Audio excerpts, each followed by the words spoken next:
আপনি কি কখনো ভেবেছেন যে অদৃশ্য শক্তিকে দেখে মানুষ ভয় পায়, সেই অদৃশ্য শক্তি যদি আপনাকে দেখে ভয় পায়? মানে জিন আপনার সামনে এসে দাঁড়াবে ঠিকই, কিন্তু সে আপনাকে আক্রমণ করার জন্য নয়, বরং সে আপনার সামনে এসে দাঁড়াবে আপনার হুকুম পালন করার জন্য। আপনারা হয়তো এতক্ষণে কেউ কেউ হয়তো ভাবতে শুরু করে দিয়েছেন যে আমি আপনাদেরকে হয়তো গল্প কাহিনী শোনাচ্ছি, কিন্তু না, একেবারেই নয়। এটি সম্ভব, আর এটি একমাত্র কোরআন দিয়েই সম্ভব।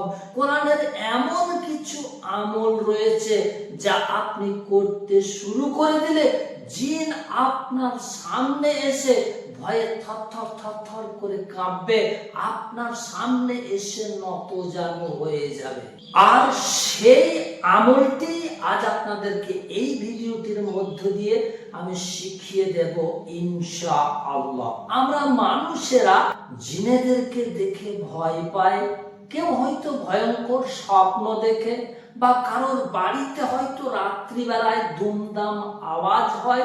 বিভিন্ন ধরনের ভৌতিক কারণে আমরা জিনেদেরকে দেখে ভয় পাই।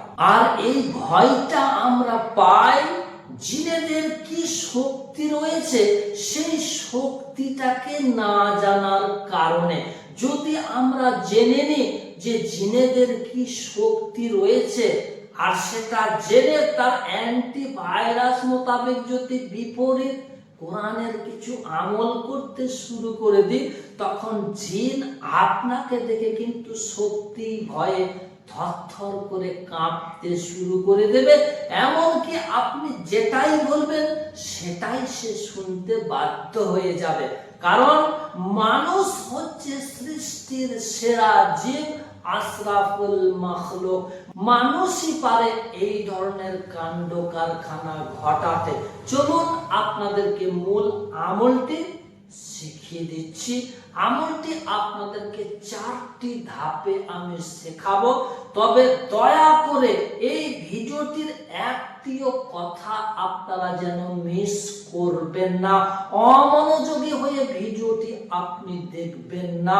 মনোযোগ সহকারে একটি কথা মিস না করে আপনি সম্পূর্ণ ভিডিওটি দেখে চলুন। এবার আপনাদেরকে 4টি ধাপে আমলটি বুঝিয়ে দিচ্ছি। প্রথম ধাপ, আপনাকে সব সময় কিন্তু ওযু অবস্থায় থাকতে হবে। ওযু আপনার যখনই ভেঙে যাবে তখনই আপনি টাটকা ওযু করে নেবেন। নাম্বার 2, আপনি প্রত্যেক দিন মাগরিবের পরে একবার করে আয়াতুল কুরসি পাঠ করে নেবেন। কারণ হাদিসের মধ্যে পাওয়া যায় আয়াতুল কুরসি পাঠ করে নিলে আল্লাহ পাক রব্বুল আলামিন তার জন্য, অর্থাৎ সেই ব্যক্তিটার জন্য একজন পাহারাদার নিযুক্ত করে দেন। আর নাম্বার 3, আপনি কোন জায়গাতে অবস্থান করছেন, সেই মুহূর্তে আপনি জিনের উপস্থিতি অনুভব করতে পারলেন।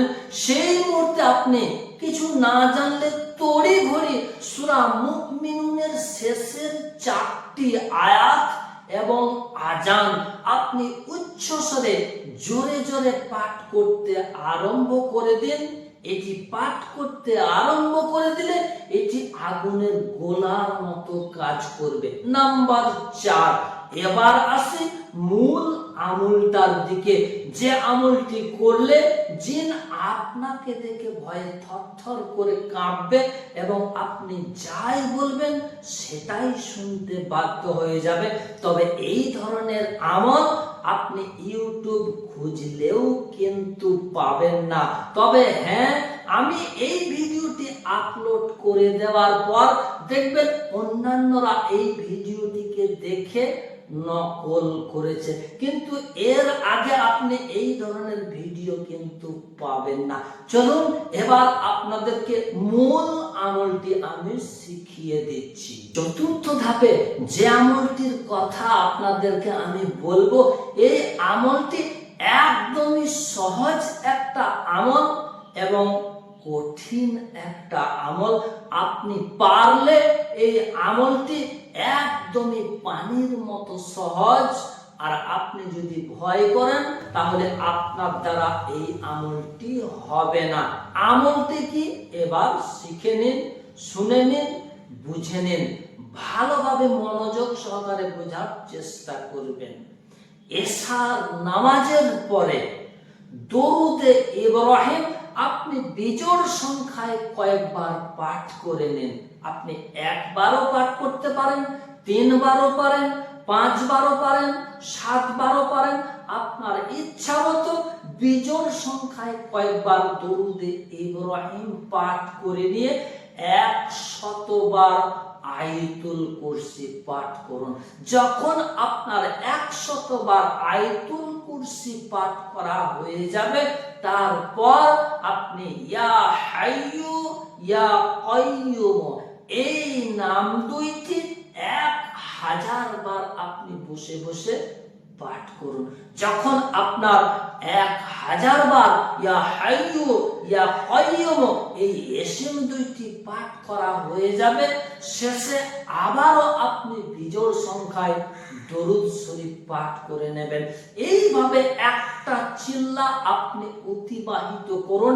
একটা চিল্লা যখন আপনি এই আমলটিকে দিয়ে কাটিয়ে নেবেন, দেখবেন আপনার শরীরের ভিতরে, আপনার মন মস্তিষ্কের ভিতরে এমন একটা শক্তি জাগ্রত হয়ে যাবে। ওই শক্তিটাকে আপনি কাজে লাগিয়ে জিনেদেরকে আপনি গোলামে পরিণত করে নিতে পারবেন। আপনি যা বলবেন তাই শুনতে বাধ্য হয়ে যাবে। তবে সেটি কখন, ভালোভাবে বুঝে নিন। যখন আপনি কোনো জিনগ্রস্ত রোগীর শরীর থেকে জিনটিকে তাড়ানোর কাজ করবেন, অর্থাৎ জিনগ্রস্ত রোগীদের চিকিৎসা তদবিরের কাজ করবেন, তখন জিনটা যখনই হাজির হয়ে যাবে, তখন আপনি 1টি বার উচ্চ আওয়াজে জোরে জোরে আয়াতুল কুরসিটা পাঠ করে নেবেন এবং বেশ কয়েকবার ইয়া হাইয়ু ইয়া কাইয়ুম এই ইসম দুটিকে আপনি পাঠ করে নেবেন। আর ওই মুহূর্তে আপনাকে আর একটা কাজ এক্সট্রা করতে হবে, সেটা হচ্ছে জিনের সামনে আপনাকে উগ্র মূর্তি ধারণ করতে হবে। যখন আপনি আয়াতুল কুরসি সহ ইয়া হাইয়ু ইয়া কাইয়ুম এই ইসম দুইটি পাঠ করতে আরম্ভ করে দেবেন, তখন দেখবেন ওই রোগীর শরীরে থাকা জিনটি আপনাকে দেখে ভয়ে থরথর করে কাঁপতে শুরু করে দেবে। আপনি যেটাই বলবেন সেটাই শুনতে সে বাধ্য হয়ে যাবে। এক কথায় আপনার সামনে রোগীর ভিতরে থাকা ওই জিনটি একদমই নতজানু হয়ে যাবে। তবে এই আমলটি অবশ্যই আপনি আপনার নিকটবর্তী কোনো যোগ্য ওস্তাদের থেকে ইজাজত নিয়ে এই আমলটি করবেন। অবশ্যই আপনি ফলপ্রসূ হবেন ইনশাআল্লাহ।